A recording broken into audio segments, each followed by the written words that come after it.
شروع کرتا ہوں اللہ تعالیٰ کے نام سے جو بڑا مہربان نہایت رحم والا ہے۔ حضرت ابو ہریرہ رضی اللہ تعالیٰ عنہ سے روایت ہے کہ رسول اللہ صلی اللہ علیہ وآلہ وسلم نے فرمایا، اگر میرے پاس احد پہاڑ کے برابر بھی سونا ہو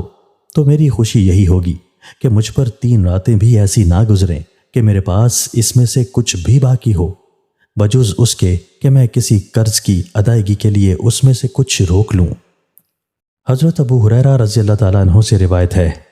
کہ رسول اللہ صلی اللہ علیہ وآلہ وسلم نے فرمایا، سخی بندہ اللہ سے قریب ہے، یعنی اس کو قرب خداوندی حاصل ہے، نیز اللہ کے بندوں کے قریب ہے، یعنی اللہ کے بندے اس کی سخاوت کی صفت کی وجہ سے اس سے تعلق اور محبت رکھتے ہیں اور اس کے ساتھ لگے رہتے ہیں، اور جنت سے قریب اور دوزخ سے دور ہے،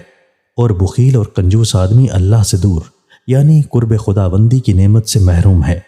اللہ کے بندوں سے بھی دور ہے، کیونکہ اس کی کنجوسی کی وجہ سے وہ اس سے الگ اور بے تعلق رہتے ہیں،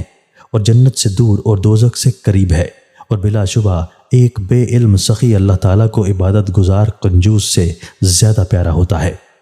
تشریح: سخاوت یعنی اپنی کمائی دوسروں پر خرچ کرنا اور دوسروں کے کام نکالنا بھی رحم ہی کی ایک شاخ ہے، جس طرح بخل اور کنجوسی یعنی دوسروں پر خرچ نہ کرنا اور دوسروں کے کام نہ آنا بے رحمی اور سخت دلی ہی کی ایک خاص صورت ہے۔ حضرت ابو ہریرہ رضی اللہ تعالیٰ عنہ سے روایت ہے کہ رسول اللہ صلی اللہ علیہ وآلہ وسلم نے فرمایا،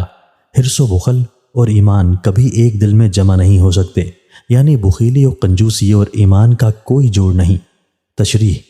مطلب یہ ہے کہ ایمان کی حقیقت اور بخل کی عادت میں ایسی منافات ہے کہ جس دل کو حقیقی ایمان نصیب ہوگا اس میں بخل نہیں آ سکتا، اور جس میں بخل دیکھا جائے گا تو سمجھ لیا جائے گا کہ اس میں ایمان کا نور نہیں ہے۔ ذرا سا غور کرنے سے ہر ایک کی سمجھ میں یہ بات آ سکتی ہے کہ اللہ تعالیٰ کی ذات و صفات پر کامل ایمان و یقین کے بعد دل میں بخل اور کنجوسی جیسی کسی خصلت کے لیے کوئی گنجائش ہی نہیں رہ سکتی۔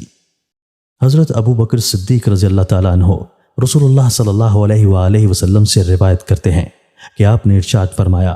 دھوکہ باز، بخیل اور احسان جتانے والا آدمی جنت میں نہ جا سکے گا۔ تشریح: مطلب یہ ہے کہ یہ تینوں بری خصلتیں دھوکہ بازی، کنجوسی اور احسان کر کے جتانا